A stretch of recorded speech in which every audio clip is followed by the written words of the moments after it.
10m가 17척을 막아낸 기적의 순간. 2025년 6월 14일 새벽, 중국 함대 17척이 이어도를 향해 돌진했습니다. 충돌까지 단 5초. 그때 한국 해경정 한 척이 10m 앞에 몸을 던졌죠. 덴마크 해양학자 빅토르 아르센이 직접 목격한 그 순간. 움직이면 사라진다는 조롱 앞에서도 굴복하지 않은 작은 나라의 의지. GPS가 먹통된 상황에서 맨눈으로 거리를 재며 버틴 조타수. 전 세계 100만 명이 숨죽여 지켜본 10m의 대치. 과연 무엇이 거대한 제국을 멈춰 세웠을까요? 23년 경력의 외국인 학자가 증언하는 한국이 세계에 보여준 10m의 기적. 지금 바로 확인하세요. 안녕하세요. 저는 빅토르 아르센입니다. 덴마크 해양연구소에서 23년간 동아시아 해역을 연구해온 해양학자죠. 평생 바다를 연구했지만 그날 같은 악몽은 처음이었습니다. 2025년 6월 14일 새벽 4시 32분. 저는 이어도 과학기지에서 해류 데이터를 수집하고 있었습니다. 커피 한 잔을 마시며 평소와 다름없는 연구에 몰두하고 있었죠. 그런데 레이더 화면에 뭔가 이상한 점들이 나타났어요. 처음엔 기계 오류라고 생각했습니다. 하지만 점들이 점점 커지더니 선명한 함정 모양으로 변했어요. 17척이었습니다. 중국 해군 함대가 이어도를 향해 전속력으로 돌진하고 있었죠. 저는 순간 등골이 서늘해졌어요. 손이 떨려서 커피잔을 놓칠 뻔했습니다. 2003년 이어도 건설 당시 태풍으로 3명의 엔지니어가 목숨을 잃었다는 기록을 읽었거든요. 그 구조물이 다시 무너질 수도 있다는 공포가 머리를 스쳤습니다. 윤택 연구소장이 급히 달려왔어요. 그의 얼굴은 창백했습니다. 함대가 12노트로 접근 중이라며 큰일 났다고 외쳤어요. 저는 망원경을 들고 바다를 살펴봤죠. 수평선 너머로 거대한 실루엣들이 보이더군요. 마치 강철로 된 괴물들이 바다를 가르며 돌진하는 모습이었어요. 함정들의 선수파가 하얀 거품을 일으키며 무서운 속도로 다가오고 있었습니다. 함대 중 가장 앞선 구축함이 기지에서 불과 200m 지점까지 접근했어요. 충돌까지 30초. 저는 무력하게 지켜볼 수밖에 없었습니다. 연구소 직원들은 비상벨 소리에 혼비백산했죠. 누군가가 울먹이는 소리도 들렸어요. 24살 본보미 연구원은 책상 아래로 몸을 숨겼습니다. 그런데 그때 믿기 어려운 일이 벌어졌어요. 한국 해경정 한 척이 구축함 바로 앞 10m 지점에 몸을 던져 길목을 완전히 차단한 겁니다. 거대한 구축함과 작은 경비정이 마주한 모습은 마치 코끼리 앞에 선 개미 같았어요. 하지만 그 개미가 코끼리를 멈춰 세웠습니다. 저는 심장이 터질 것 같았어요. 해경정의 선체가 파도에 흔들리는 모습이 보였거든요. 구축함의 거대한 선수파가 작은 경비정을 집어삼킬 것만 같았습니다. 5초, 4초, 3초. 저는 숨을 참고 있었어요. 땀이 등줄기를 타고 흘러내렸습니다. 확성기에서 중국어가 들려왔어요. 움직이면 사라진다. 조롱 섞인 목소리였죠. 리웨이 함장의 목소리는 차갑고 위협적이었습니다. 저는 손이 떨려서 카메라를 제대로 잡을 수가 없었어요.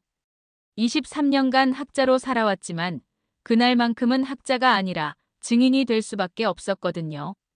전 세계 100만 명이 생중계를 통해 이 장면을 지켜봤습니다. 작은 나라가 대국을 멈춰 세우는 순간을 말이에요.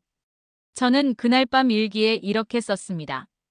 오늘 나는 기적을 봤다고, 10m가 100년을 지키는 기적을 목격했다고 말입니다. 저는 그 순간을 평생 잊을 수 없을 겁니다. 중국 구축함에서 확성기 소리가 더 커졌거든요. 리웨이 함장의 목소리였죠. 작은 배 따위 한 번에 박살낸다. 그의 말투에는 오만함이 가득했어요. 그의 얼굴은 보이지 않았지만 목소리만으로도 그의 성격을 알 수 있었습니다. 냉혹하고 거만한 제국주의자의 전형이었죠.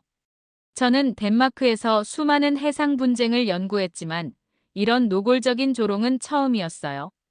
마치 거대한 괴물이 작은 새를 비웃는 것 같았습니다. 갑자기 이어도 기지의 전력이 나갔어요. 모든 조명이 꺼지고 컴퓨터들이 일제히 꺼져버렸습니다. 담수화 시설도 멈춰버렸죠. 윤택 연구소장이 급히 달려와서 전면 차단됐다고 알렸어요. 사이버 공격으로 보인다는 거였습니다. 저는 순간 1997년 IMF 위기 때 한국이 겪었던 고립감을 떠올렸어요.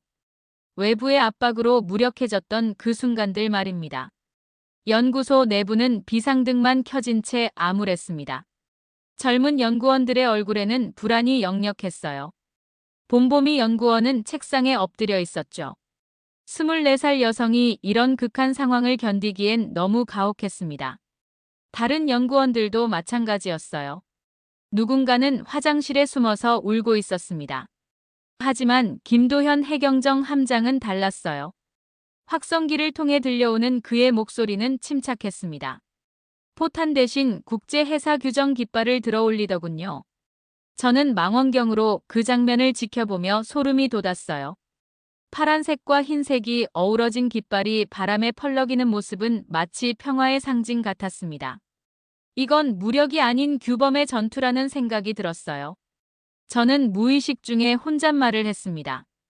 23년간 해양법을 연구해왔지만 실제로 깃발 하나가 거대한 함정을 제압하는 모습은 처음 봤거든요.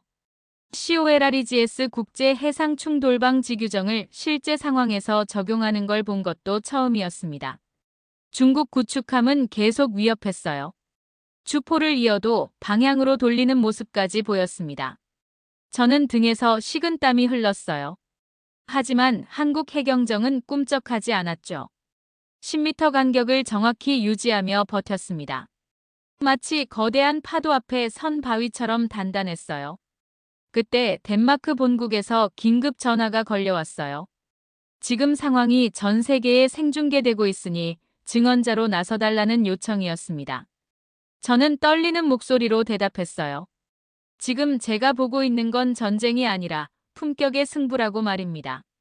리웨이 함장의 조롱은 계속됐지만 점점 힘을 잃어가고 있었어요. 전 세계의 시선이 이곳에 집중되고 있다는 걸 그도 알고 있었거든요. 저는 카메라를 들고 이 역사적 순간을 기록하기 시작했습니다. 무력의 시대에 규범으로 맞서는 한국의 모습을 말이에요. 외국인인 제가 직접 본 법의 힘으로 대국을 제압한 최초의 순간이었습니다. 새벽 5시 47분, 모든 게 멈춰버렸습니다. 레이더 화면이 깜빡이더니 완전히 꺼져버렸어요. GPS도 작동하지 않았죠. 저는 당황했습니다. 23년간 첨단 장비에 의존해 연구해온 제가 할 수 있는 건 아무것도 없었거든요. 컴퓨터 모니터는 검은 화면만 보여줬고 위성통신 장비도 먹통이었어요. 윤택 연구소장이 한숨을 쉬며 사이버 공격이 본격적으로 시작됐다고 말했습니다. 중국 함대는 한국의 눈과 귀를 완전히 차단해버린 거였어요. 현대 해전에서 전자장비가 없다는 건 맹인이나 다름없죠. 저는 절망감을 느꼈습니다. 과학기술의 힘을 믿어왔는데 그 모든 게 한순간에 무력해졌거든요. 하지만 한국 해경정은 달랐습니다. 박성철 조타수가 조타실에서 나와 갑판으로 향하더군요. 저는 망원경으로 그의 모습을 지켜봤어요.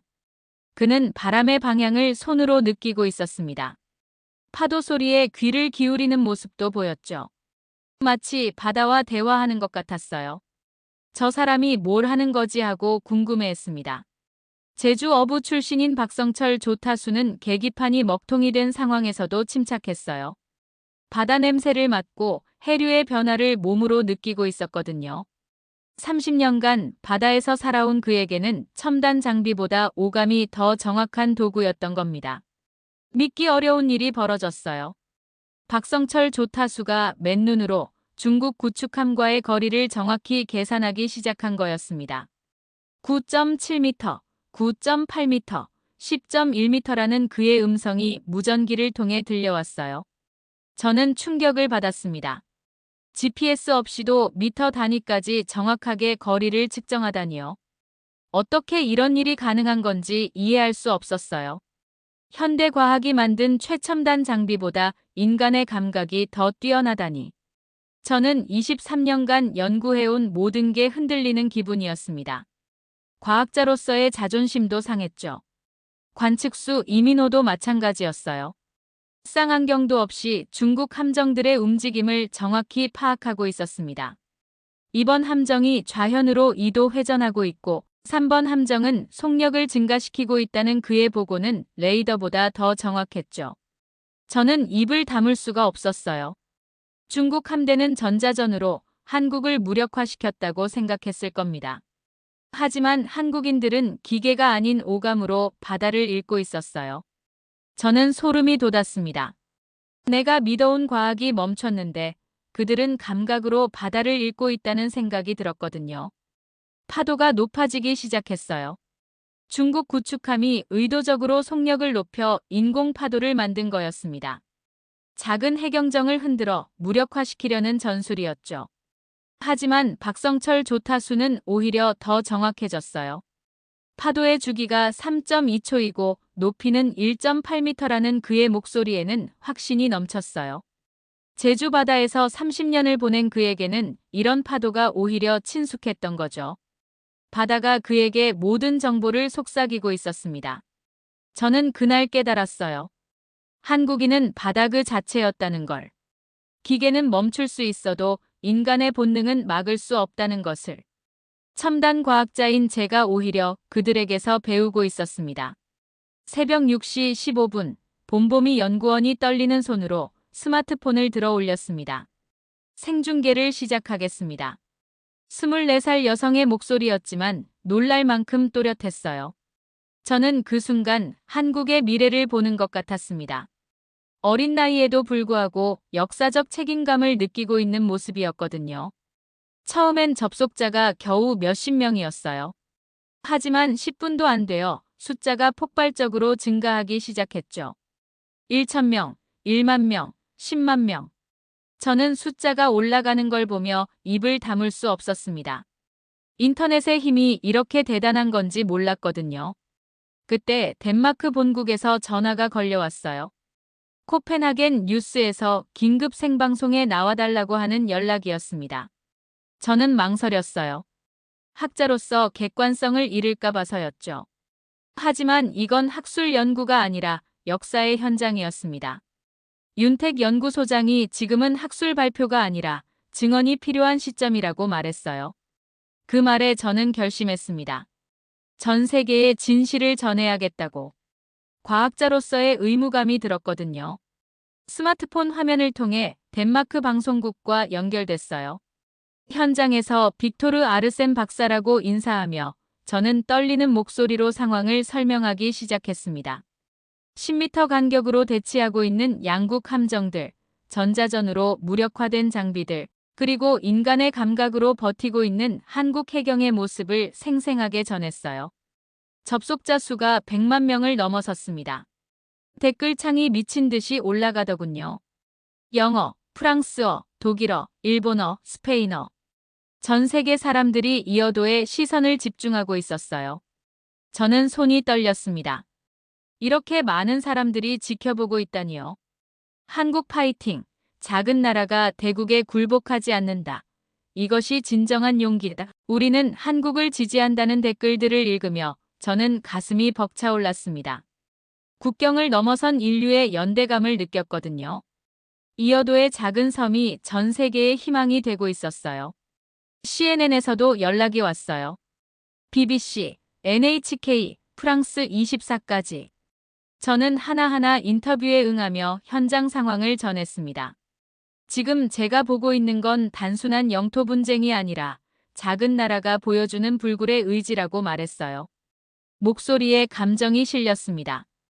봄봄이 연구원의 스마트폰 배터리가 부족해지자 다른 연구원들이 보조 배터리를 가져왔어요. 생중계를 절대 끊어서는 안 된다는 암묵적 합의가 있었죠.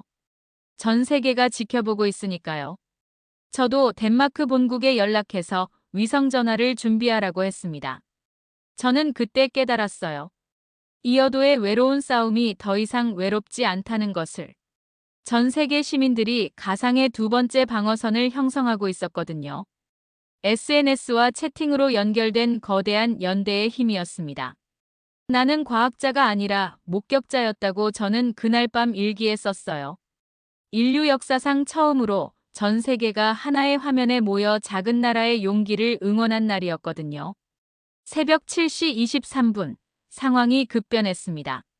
중국 구축함의 주포가 천천히 이어도 방향으로 돌아가기 시작했어요. 저는 망원경으로 그 광경을 지켜보며 온몸이 굳어버렸습니다. 거대한 한 포의 폭우가 우리를 향하고 있었거든요. 마치 거대한 괴물이 입을 벌리고 있는 것 같았어요. 리웨이 함장의 확성기 소리가 더욱 거세졌습니다. 마지막 경고라며 30초 안에 물러서지 않으면 발포하겠다고 위협했어요. 그의 목소리에는 광기가 섞여 있었습니다. 저는 등에서 식은땀이 줄줄 흘렀어요. 실제로 발포할 수도 있겠다는 생각이 들었거든요. 연구소 안은 패닉 상태였어요. 젊은 연구원들이 책상 아래로 몸을 숨겼습니다. 봄봄이 연구원은 스마트폰을 든 손이 덜덜 떨리고 있었죠. 하지만 생중계는 계속됐어요. 전 세계 150만 명이 이 긴박한 순간을 지켜보고 있었습니다. 그런데 김도현 해경정 함장의 반응은 예상과 달랐어요. 그는 포탄으로 맞서는 대신 또 다른 깃발을 들어 올렸습니다. COLREGS 국제 해상 충돌방 지규정 72조를 나타내는 깃발이었죠. 저는 깜짝 놀랐어요. 무력 앞에서도 법규를 들고 나오다니요. 무전기를 통해 김도현 함장이 국제 해사 규정 72조에 의거하여 귀 함정의 항로 침범을 경고한다고 알렸습니다. 그의 목소리는 침착했어요. 마치 교과서를 읽는 것처럼 정확하고 차분했습니다. 저는 소름이 돋았어요. 저런, 법으로 대포와 싸우고 있다는 생각이 들었습니다. 저는 무의식 중에 혼잣말을 했어요. 23년간 해양법을 연구했지만 이렇게 극한 상황에서 규정을 적용하는 걸 본 건 처음이었습니다. 학술 논문이 아니라 현실에서 벌어지고 있는 일이었거든요. 중국 함정은 계속 위협했어요. 하지만 한국 해경은 한치도 물러서지 않았습니다. 오히려 더 많은 깃발을 들어 올렸죠. 국제신호기, 해난구조신호, 평화유지신호까지. 작은 해경정이 깃발의 숲이 되어가고 있었어요. 전 세계 언론들이 이 장면에 주목하기 시작했습니다. 법으로 대국을 멈춘 나라라는 헤드라인이 CNN에 떴어요. BBC는 21세기 다윗과 골리앗이라고 보도했습니다. 저는 인터뷰 요청이 계속 들어와서 정신이 없었어요. 지금 제가 목격하고 있는 건 무력이 아닌 품격의 전쟁이라고 저는 프랑스 24방송 인터뷰에서 말했어요. 한국은 총알 대신 법조문으로, 대포 대신 깃발로 맞서고 있다고 했습니다. 이건 인류사에 길이 남을 사건이라고 증언했어요. 리웨이 함장의 확성기 소리가 점점 약해졌어요. 전 세계가 지켜보고 있다는 걸 알고 있었거든요. 함부로 발포할 수 없는 상황이 된 거죠. 저는 그때 깨달았습니다. 세계 여론이라는 보이지 않는 힘이 중국 함대를 제압하고 있다는 것을. 박성철 조타수는 여전히 10m 간격을 정확히 유지하고 있었어요. GPS 없이도 말입니다. 그의 눈은 레이더보다 정확했고 그의 손은 컴퓨터보다 빨랐어요. 저는 감탄했습니다. 인간이 기계를 넘어섰다고 말이에요. 댓글창에는 전 세계 사람들의 응원 메시지가 쏟아졌습니다. 한국의 용기에 감동받았다. 작은 나라가 보여준 위대한 정신, 우리 모두가 한국인이다라는 메시지들을 읽으며 저는 눈물이 날 뻔했어요. 그때 중국 함대가 후퇴하기 시작했습니다. 단 한 발의 총성도 없이 말이에요. 깃발과 법규가 대포를 이긴 순간이었습니다. 저는 평생 잊을 수 없는 장면을 목격한 거예요. 규범의 무기화를 직접 본 거였습니다. 저는 그날 밤 덴마크 본국에 보고서를 보냈어요. 한국은 무력 대신 품격을 택했고 그 품격이 승리했다고 적었습니다. 이것이야말로 21세기가 나아가야 할 방향이 아닐까 하는 소회도 함께요. 외국인인 제가 한국의 결단에 깊은 감명을 받은 하루였습니다. 새벽 8시 47분 중국 함대가 일시 후퇴했지만 완전히 물러난 건 아니었습니다. 리웨이 함장은 12해리 밖에서 대기하며 재공격 기회를 노리고 있었어요. 저는 망원경으로 수평선을 바라보며 불안해했습니다. 하지만 김도현 해경정 함장은 달랐어요. 그는 중국 함대와 이어도 사이에 정확히 10m 간격의 연필선을 그어 놓았습니다. 가상의 선이었지만 그 누구도 넘볼 수 없는 절대적 경계선이었죠. 저는 그 모습을 보며 감탄했어요. 그때 코펜하겐 대학교에서 긴급 화상회의 요청이 들어왔습니다. 국제해양법 학회에서 제가 목격한 상황에 대한 긴급 증언을 원한다는 거였어요. 저는 망설이지 않았습니다. 학자로서 진실을 전해야 한다는 사명감이 들었거든요. 화상회의 화면에는 전 세계 해양법 전문가들이 모여 있었어요. 하버드 대학교의 존슨 교수, 옥스포드 대학교의 스미스 박사, 도쿄 대학교의 다나카 교수까지. 저는 떨리는 목소리로 증언을 시작했습니다. 지금 이어도에서 벌어지고 있는 일은 해양법 역사의 새로운 장을 쓰고 있다고 말했어요. 김도현 함장이 어떻게 10m 간격을 정확히 유지하며 중국 함대를 제압했는지, GPS 없이도 완벽한 거리 측정을 했는지 상세히 설명했습니다. 스미스 박사가 감탄하며 말했어요. 이론으로만 존재했던 COLREGS 규정이 실제 극한 상황에서 이렇게 효과적으로 적용될 줄은 몰랐다는 거였습니다. 교과서에서나 보던 조항들이 현실에서 무기가 되고 있었거든요. 회의가 끝나자마자 각국 해군 사관학교에서 연락이 쇄도했습니다. 미국 해군대학원, 영국 왕립해군사관학교, 프랑스 해군학교까지 모두 연필선 작전을 교육과정에 포함시키고 싶다는 내용이었어요.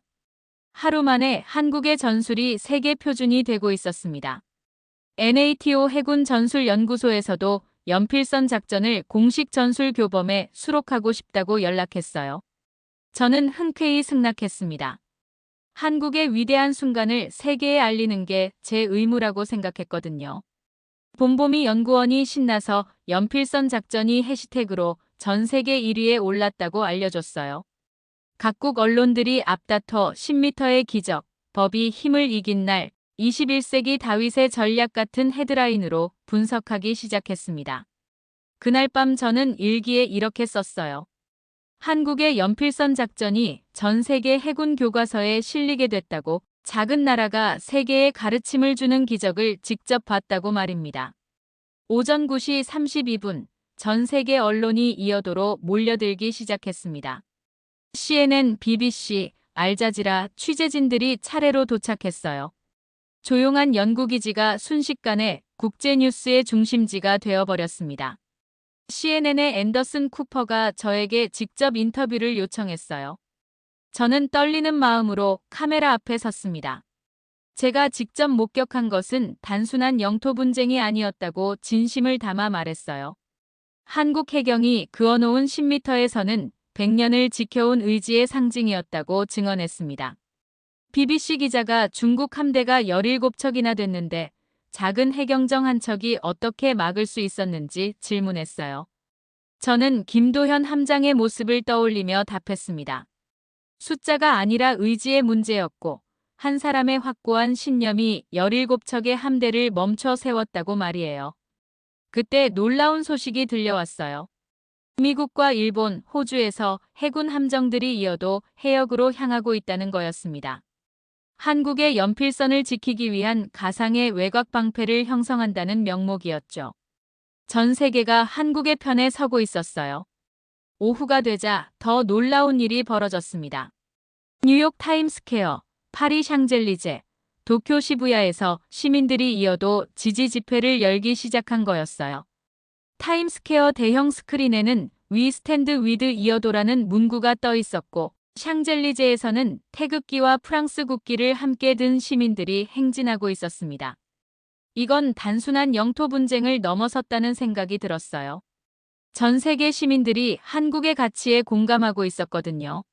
무력이 아닌 품격으로, 침략이 아닌 수호로 맞서는 한국의 모습에 감동받은 거였습니다. 저녁 뉴스 시간이 되자 전 세계 언론이 일제히 같은 헤드라인을 내보냈어요. 10m로 100년을 지킨 나라, 작은 선이 만든 큰 기적이라는 제목들을 보며 저는 가슴이 벅찼습니다.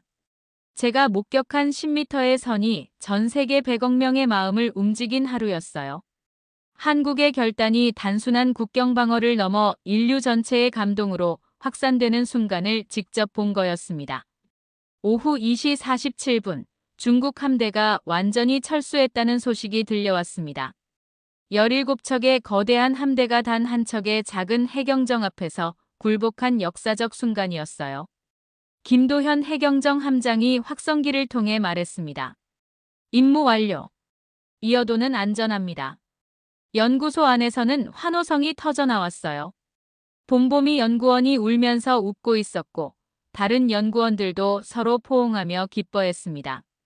12시간 동안의 긴장감이 한순간에 풀어졌거든요.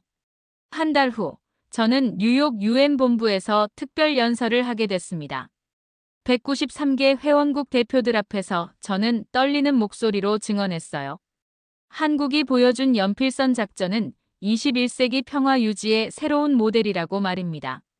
10m의 작은 선이 어떻게 거대한 제국의 야욕을 막을 수 있었는지 아시냐고 저는 각국 대표들을 바라보며 물었어요. 그것은 무력이 아니라 의지의 힘이었고 침략이 아니라 수호의 정신이었으며 독선이 아니라 연대의 가치였다고 답했습니다. 그 후 저는 전 세계 대학들을 돌며 강연을 했습니다. 어디서나 학생들의 반응은 뜨거웠어요. 6개월 후에는 김도현 함장과 박성철 조타수, 윤택 연구소장과 봄봄이 연구원이 국제평화상을 받게 됐습니다. 저는 시상식 축사에서 이렇게 말했어요. 한국은 바다 위의 등대와 같은 나라입니다.